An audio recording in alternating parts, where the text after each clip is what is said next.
Bonjour, c'est Ursule encore. On est le 4 janvier 2024. Alors, je viens sur la trompette aujourd'hui encore et je viens proclamer le retour de notre Seigneur Jésus-Christ. Amen et alléluia, soyons tous bénis, soyons remplis de sa joie. Amen. Alors, faire disparaître le vieux levain. Amen. Faire disparaître le vieux levain. Alors, dans Lévitique 23, au verset 4, c'est dit: voici les fêtes de l'Éternel, les saintes convocations que vous publierez à leur temps fixé. Le premier mois, le 14e jour du mois, entre les deux soirs, ce sera la Pâque de l'Éternel. Et le 15e jour de ce mois, ça sera la fête des pains sans levain, en l'honneur de l'Éternel. Vous mangerez pendant 7 jours des pains sans levain. Amen. Le premier jour, vous aurez une sainte convocation. Vous ne ferez aucune œuvre servile.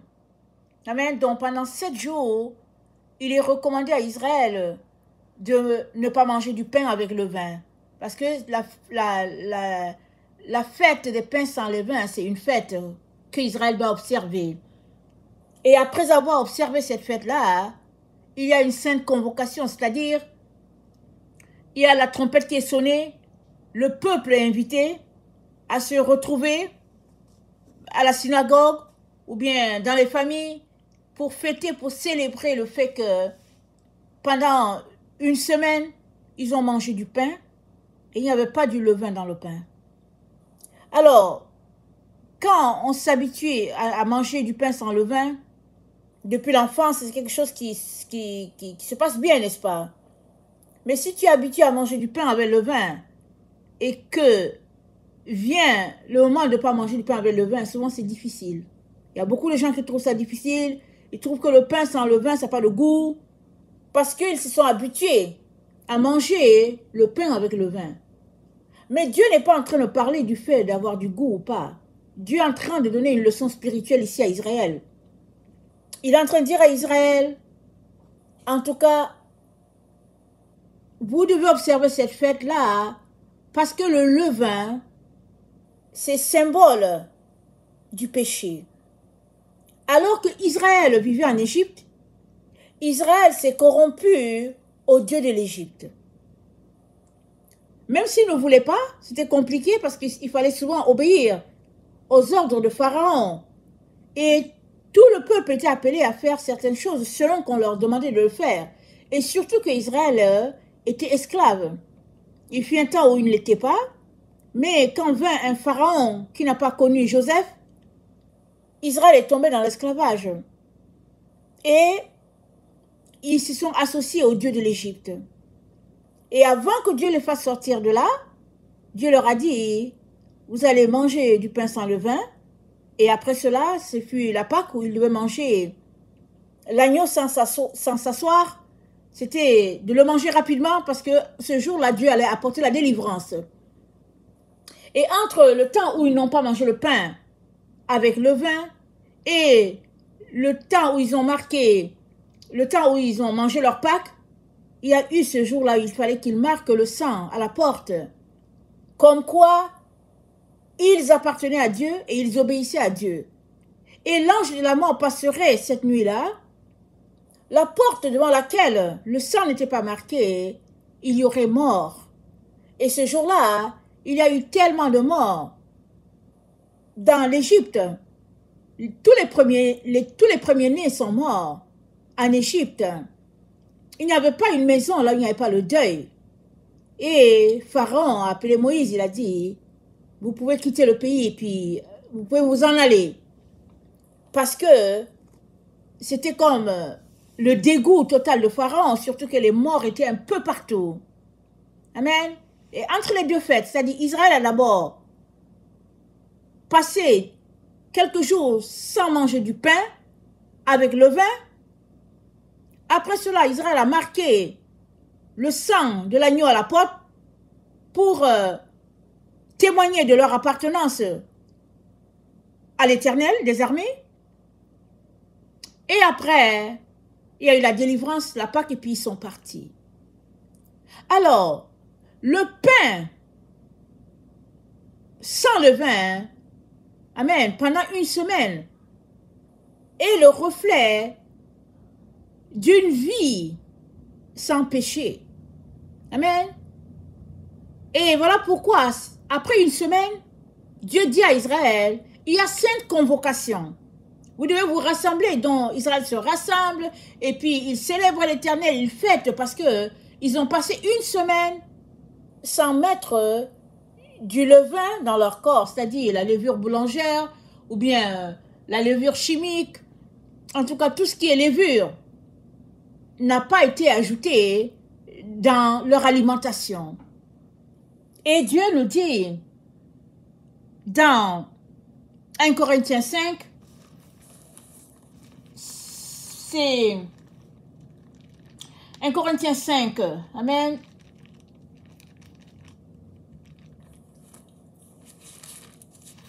Il nous dit, au verset 6, c'est bien à tort que vous vous glorifiez. Ne savez-vous pas qu'un peu de levain fait lever toute la pâte?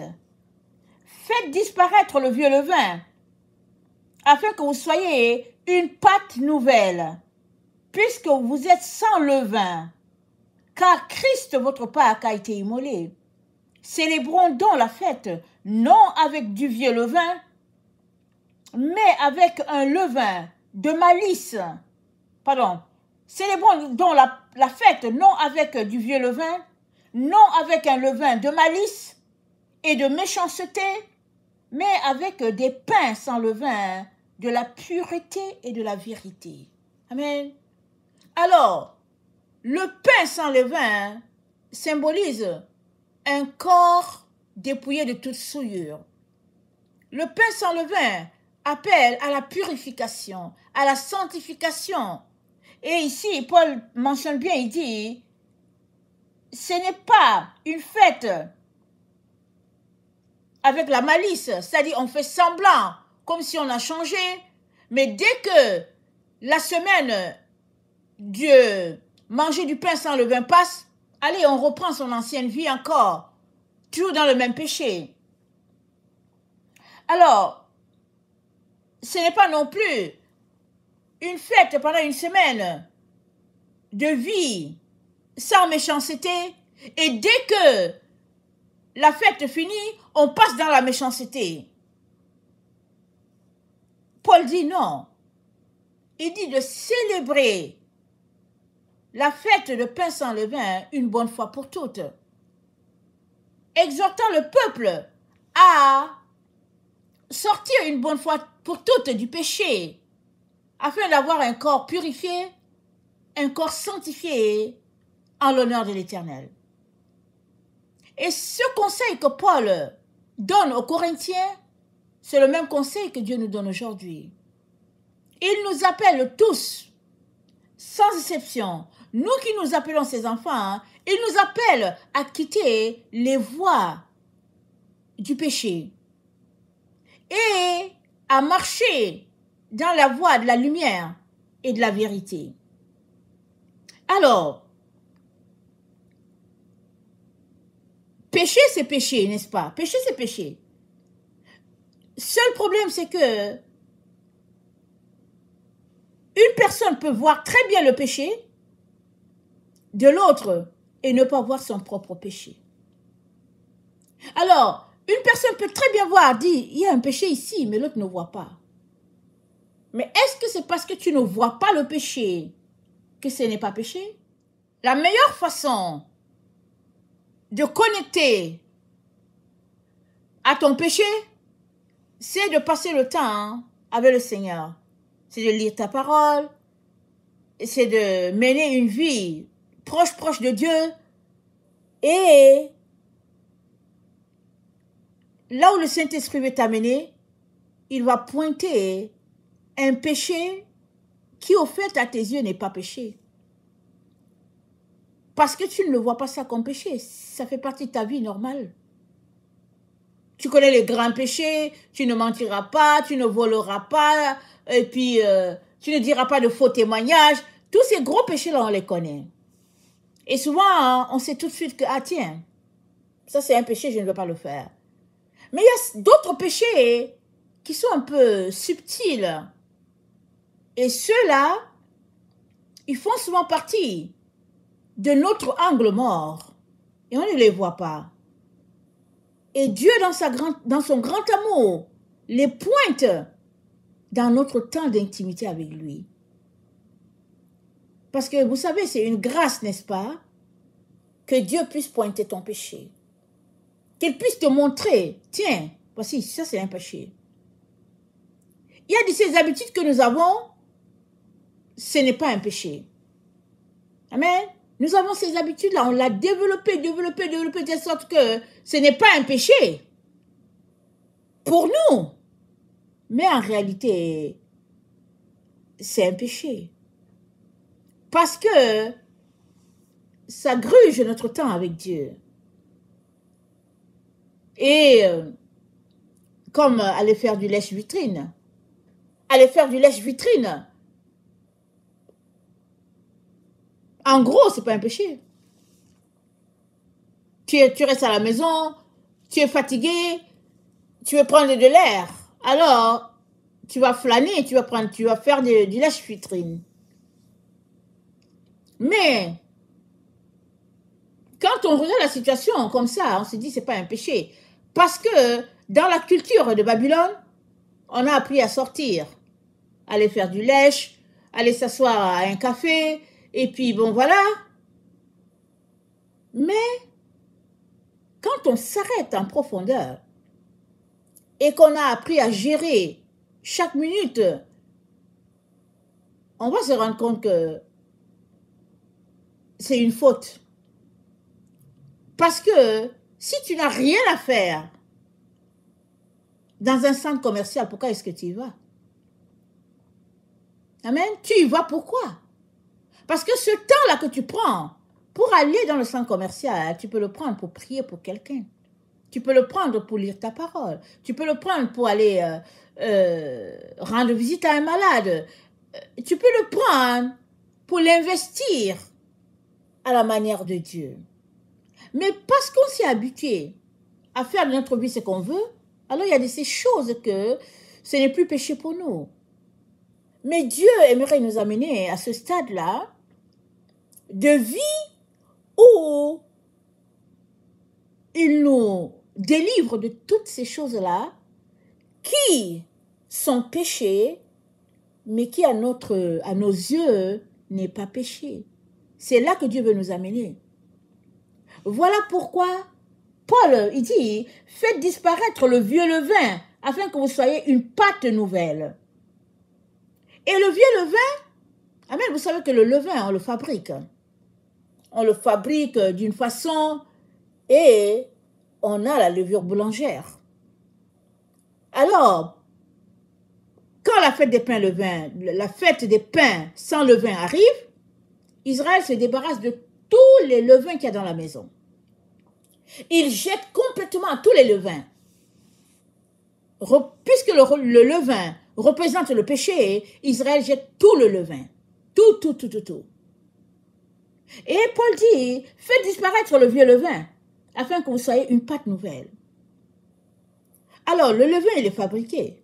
Donc, si tu fais disparaître le vieux levain, il te dit d'avoir une pâte nouvelle, c'est-à-dire une pâte sans levain, c'est-à-dire une pâte pure. Et le vieux levain ici, ça fait partie du péché. Ça fait partie de toutes ces règles-là que Israël pratiquait, qui au fait opposaient Dieu. Comme la vie d'intimité. Amen. Comme la vie d'intimité. Il menait une vie et dans les pratiques que Dieu n'avait pas établies. Et Paul, les enseignants leur dit, sortez de là. Soyez une pâte nouvelle, c'est-à-dire une pâte pure, sans tache, ni ride, ni rien de semblable. comme l'Église pour laquelle Jésus-Christ est mort. Jésus-Christ est mort, pardon.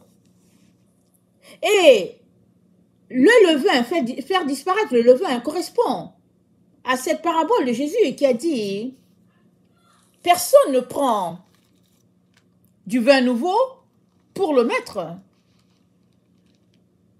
dans une vieille outre, parce que le vin le vin se verserait puisque l'outre serait rompue. Mais il a dit, on met du vin nouveau dans de l'outre nouvelle. L'outre, c'est toi.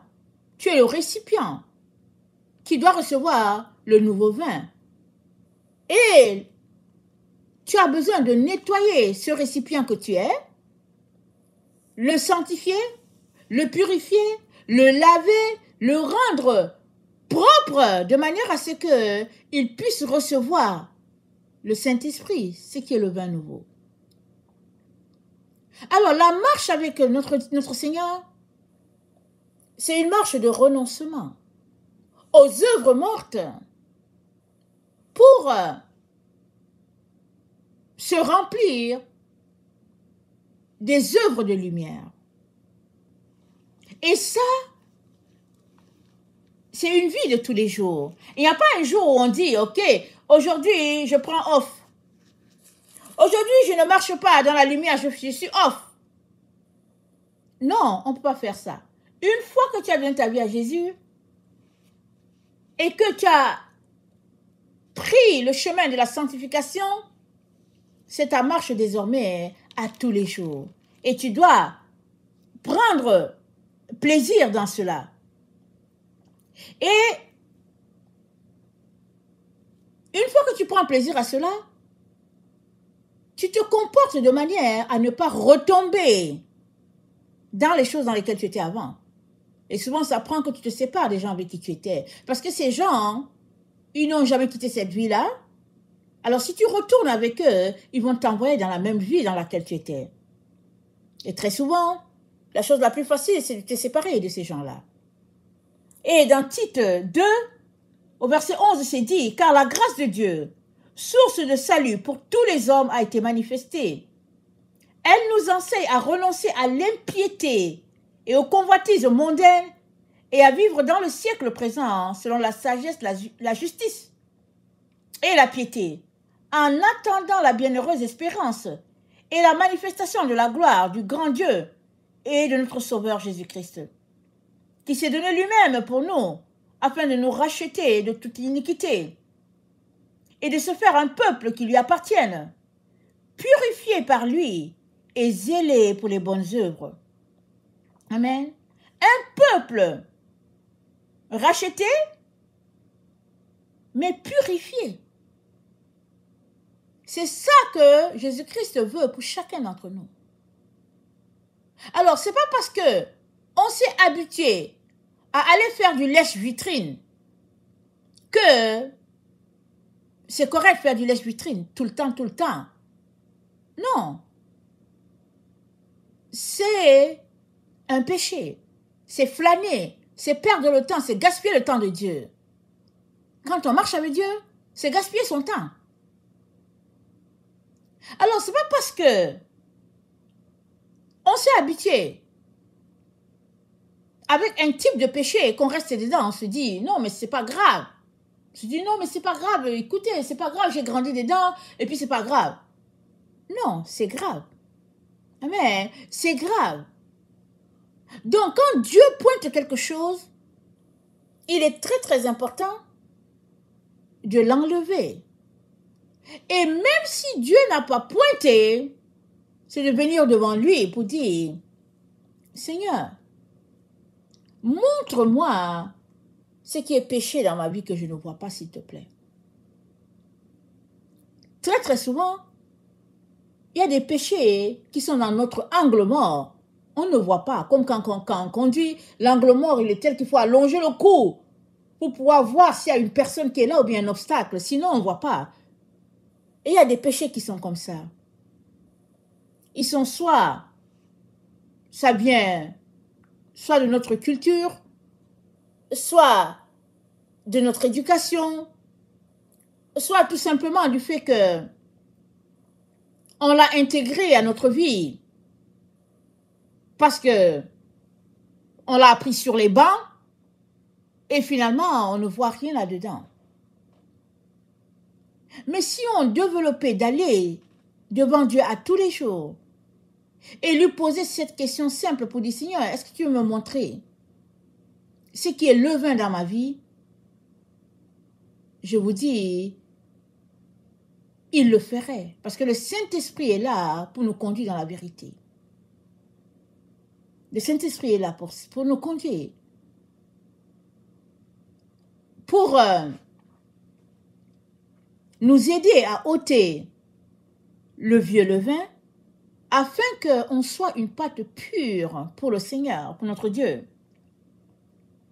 Donc, Tite 2 nous dit, la grâce de Dieu nous enseigne, verset 12, à renoncer à l'impiété et aux convoitises mondaines. Amen. Renoncer à l'impiété et vivre aux convoitises mondaines. Alors souvent, on achète quelque chose et puis on se dit, mais pourquoi est-ce qu'on l'a acheté? Excusez-moi de rire. On l'achète et puis on dit, mais attendez, est-ce qu'on en a besoin? Non. Pourquoi on l'a acheté? Ah. Alors, la grâce de Dieu nous aide à sortir de toutes ces choses-là, à ne pas y retourner et à nous concentrer à aimer notre Dieu. C'est-à-dire à ne pas être dépendant de quelque chose qui gruge notre temps, qui gruge notre énergie et qui, au fait, se met entre notre Seigneur et nous. Alors, il est important, dans les temps où nous nous trouvons, amen, puisque puisque Christ, notre Pâque, a été immolé, amen, il nous revient dans le temps dans lequel nous sommes de venir et souvent d'insister devant Dieu pour dire, Seigneur, je veux que tu me montres, je veux que tu me dises. Et il va le faire à sa manière. Il va le faire afin de t'aider à sortir de toutes ces choses-là qui grugent ton temps d'avec Dieu et t'empêchent d'aller plus loin. Alors, il y a aussi de ces péchés qui sont les péchés de communauté. Amen. C'est dans la culture. Et ce n'est pas pris comme un péché. On est là-dedans, on fait les choses que la société fait. Et puis, ce n'est pas un péché. On est là-dedans, on est là-dedans. Mais si on venait devant Dieu, Dieu nous montrerait que c'est un péché. Voilà pourquoi Dieu dit, sortez du milieu d'eux, mon peuple. Tant et aussi longtemps que tu ne sors pas de certaines pratiques qui se passent dans la société, tu ne verras pas que tu offenses Dieu. Mais le jour où tu décideras de sortir de là, et avec un regard, tu vas dire, mais pourquoi est-ce que je faisais cela? C'est parce que tu étais comme eux. Et une fois à l'extérieur, tu peux bien voir à distance et puis tu te dis, waouh. Et Dieu nous appelle à sortir de toutes ces choses-là pour pouvoir prier pour nous-mêmes, pour les autres qui sont encore dedans, afin que eux aussi ils soient délivrés et connaissent un temps de rafraîchissement. Voilà pourquoi il est très très important de laisser aller le vieux levain et de marcher en étant une pâte nouvelle. Et ça, c'est pour tous les enfants de Dieu. Ce n'est pas juste pour les membres et puis les autorités des églises ne sont pas là-dedans. Non, non, c'est pour quiconque se réclame de Christ a besoin de passer par ce chemin-là. Et la Bible nous dit dans Jacques 1, le verset 5, si quelqu'un d'entre vous manque de sagesse, qu'il la demande à Dieu, qui donne à tous simplement et sans reproche, et elle lui sera donnée. Mais qu'il la demande avec foi sans douter, car celui qui doute est semblable à un flot de la mer, agité par le vent et poussé de tous côtés et d'autres. Amen. Si quelqu'un manque de sagesse, qu'il demande. Et Dieu est prêt à nous donner la sagesse dont nous avons besoin pour pouvoir nous débarrasser de toutes ces choses-là qui nous gardent captives et puis captifs, alors que Dieu nous veut proche de lui, parce que il veut downloader en nous ses bénédictions. Il nous aime et il sait qu'une vie du péché va nous séparer de lui parce qu'il est lumière. Et tant et aussi longtemps que nous restons loin de lui, alors toutes ces choses-là qui nous gardent captifs seront là.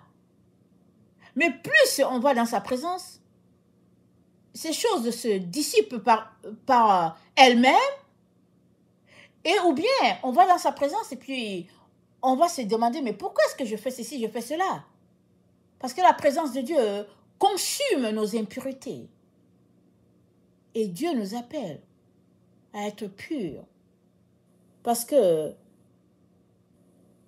il revient chercher une église glorieuse, sans tache, ni ride, ni rien de semblable. Une église purifiée à l'image de Christ lui-même, qui est pur, qui est un agneau sans tache, sans défaut. C'est à ça que nous sommes appelés. Et ça demande notre volonté.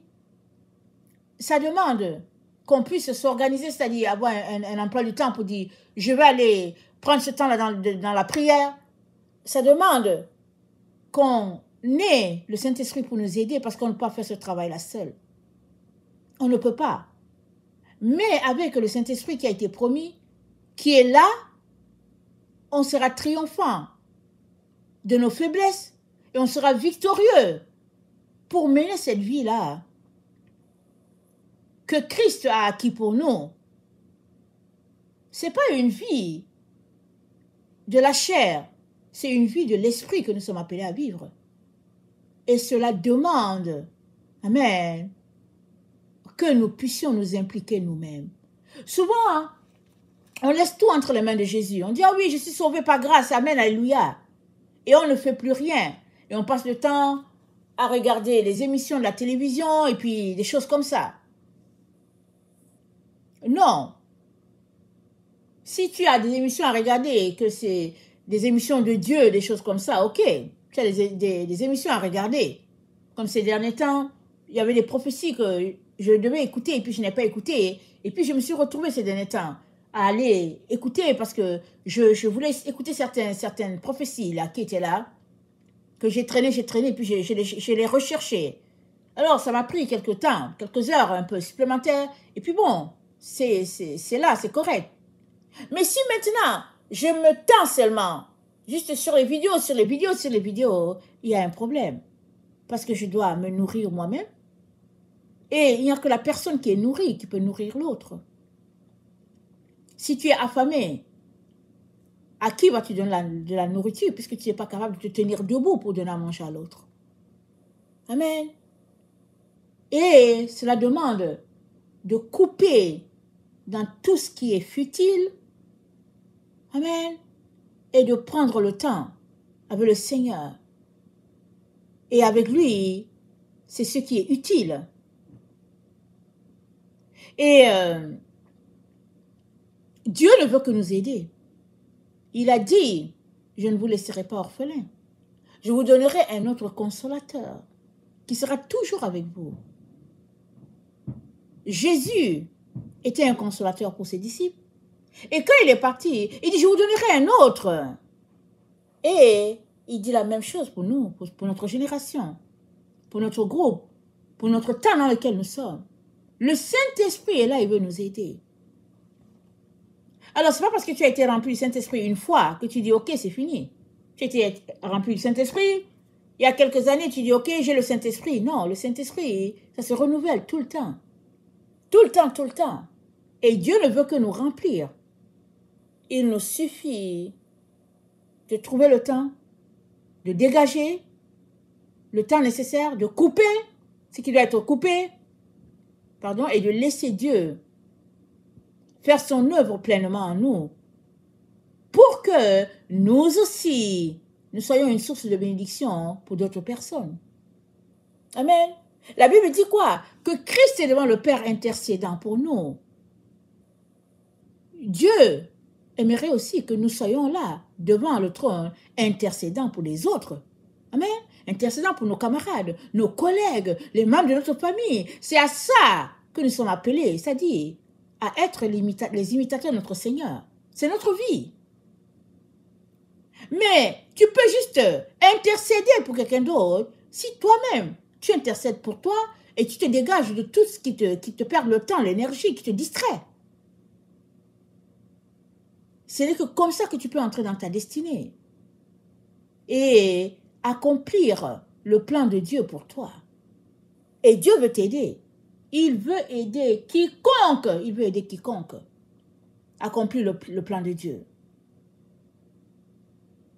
Mais il faut venir. Et il faut couper ce qui a coupé. Que le Seigneur bénisse sa parole. Et que, au lieu juste de parler, c'est important de s'arrêter, de prendre le temps pour mettre en place un emploi du temps bien organisé et de suivre cet emploi du temps-là. Amen. De suivre cet emploi du temps. Et à force d'être fidèle à ces choses-là, à notre emploi du temps, à force d'être fidèle, on va finir, n'est-ce pas, par recevoir tout ce que Dieu a prévu pour nous. Et grandir et être cet arbre-là, lumineux, que Dieu veut que nous soyons. Que le Seigneur bénisse sa parole. Maranatha, Jésus revient. Amen et alléluia. Soyons tous bénis. Amen.